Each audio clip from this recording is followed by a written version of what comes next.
Hello दोस्तों, नमस्कार। मैं अपने यूट्यूब चैनल में आप सभी का स्वागत करती हूँ। बेटी विवाह कन्यादान गीत अच्छा लगेगा तो लाइक कीजिएगा, और नए हैं मेरे चैनल पे तो सब्सक्राइब कीजिएगा, और कमेंट में बताइएगा कैसा लगा मेरा गीत। अरे आजू के रतिया पापा मारावा मेरो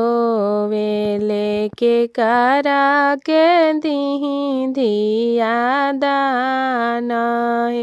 के करा के दीही धिया दाना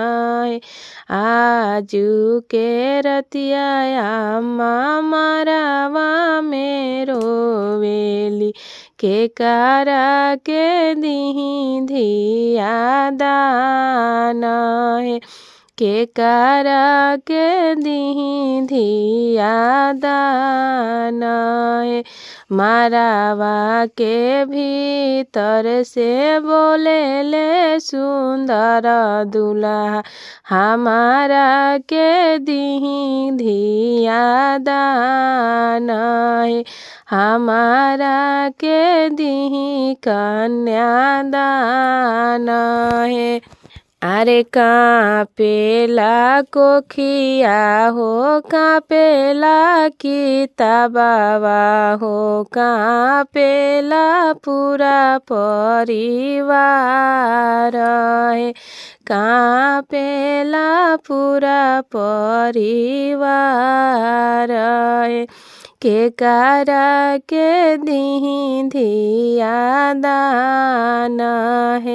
के करा के दीही धिया दाना धिया लेके कापेले पापा हो अपन पापा कैसे करी धिया दाना कैसे करी कन्यादान अरे धिया लेके कापेले पापा हो अपन पापा कैसे के करी धिया दान अरे धियावा पोसत बाबू 12 दिन लागेला 2 मिनट लागे कन्यादान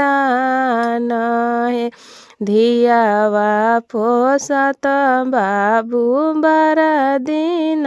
लागेला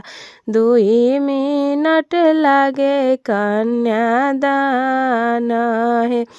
2 मिनट लागे कन्यादान अरे कैसे में करी कन्यादान बहिनी लेके कापेले भैया हो सुंदर भैया कैसे करी बहिनी दान कैसे करी बहिनी दान अरे बहिनी सावरत जीजा कितना दिन लागेला 2 मिनट लागे कन्यादान 2 मिनट लागे कन्यादान अरे कैसे में करी कन्यादान